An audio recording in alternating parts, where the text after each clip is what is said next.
My dear child, you clicked on this video. It is not a coincidence. Take it as a sign to start your day with this Jesus morning prayer. Father God, thank you for this beautiful morning.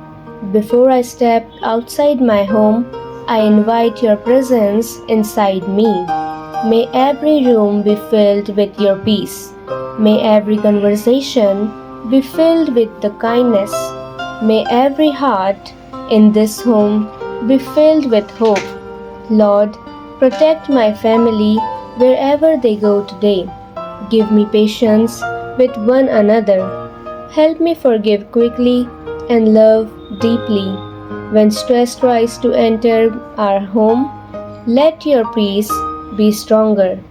When fear knocks at our door, let faith answer instead.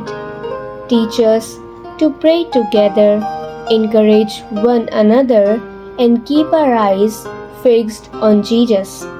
Thank you for being the foundation of this family.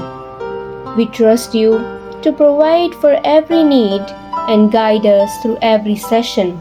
Our home belongs to you. In Jesus' mighty name, Amen.